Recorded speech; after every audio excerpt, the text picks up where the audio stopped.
ಇವಳು ಸನ್ನು, ಅವನು ಮೂನು, ಇಬ್ರು ಕೂಡ ವೆಲ್ ನೋನು. ಸುಮ್ಮನೆ ನಾವು ರೀಲ್ಸ್ ಮಾಡ್ಕೊಂಡು ಬರೋಣ ಅಂತ ಬಂದ್ವಿ ಅಷ್ಟೇ, ವಿಡಿಯೋ ಮಾಡೋಣ ಅಂತ ನಮ್ಮ ಖುಷಿಗೋಸ್ಕರ ನಾವು ಮಾಡಿದ್ದು. ಸೊ ಅದು ಎಷ್ಟೋ ಜನರಿಗೆ ಖುಷಿ ಆಯಿತು. ಫಸ್ಟ್ ಆಫ್ ಆಲ್ ನಾನಿವಾಗ ನಿಮ್ಮ ಮುಂದೆ ಇದ್ದೀನಲ್ವಾ, ಅದಕ್ಕೆ ಮೇನ್ ರೀಸನ್ನೇ ಇವರು.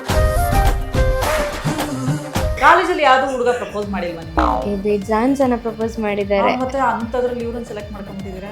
ಅದ್ ಯಾಕೆ ಗೊತ್ತಿಲ್ಲ, ಇವ್ರು ಹೆವಿ ಇಷ್ಟ ಆಗೋದು ನನಗೆ. ಜಾಸ್ತಿ ಕೇರ್ ಮಾಡ್ತಾರೆ. ಸೊ ಆ ಕೇರಿಂಗಿಗೆ ನಾನು ಬಿಡೋದೆ. ಇವ್ರ ಅಮ್ಮಂಗೆ ಹೇಳೋದಕ್ಕಿಂತ ಜಾಸ್ತಿ ನಮ್ಮ ಅಮ್ಮಂಗೆ ಹೇಳಕ್ಕೆ ನಾನು ಭಯಪಟ್ಟಿದ್ದೀನಿ. I love you Munu. So ಅದೇ ನನಗೆ ಲೈಫು. ಓಕೆ. ಆಮೇಲೆ ಸ್ಟ್ರಗ್ಲಿಂಗ್ಸ್ ಬಗ್ಗೆ ಹೇಳ್ತಾ ಇದ್ರಿ ನೀವು. ಚಾನ್ಸ್ ಸಿಗುತ್ತೆ ಅಂತ ನಾನು ಅನ್ಕೊಂಡೆ. ಸೊ ಅದು ನೆರವೇರಲಿಲ್ಲ.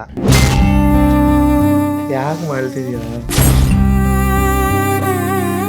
ಊರಿನವರೆಲ್ಲ ಹೆಂಗೆ ನೋಡ್ತಾರೆ ನಿಮ್ಗೆ ಗೊತ್ತು ತಾನೆ. ಇವಾಗ ನಾವು ಲಿಪ್ಸ್ಟಿಕ್ ಹಾಕೊಂಡು ಹೋಗ್ಬಾರ್ದು, ಶಾರ್ಟ್ ಡ್ರೆಸ್ಸಸ್ ಹಾಕೊಂಡು ಹೋಗ್ಬಾರ್ದು, ಇವಳೇನು ಈ ಥರ ಆ ಥರ ಎಲ್ಲ ಮಾತಾಡ್ತಾರೆ.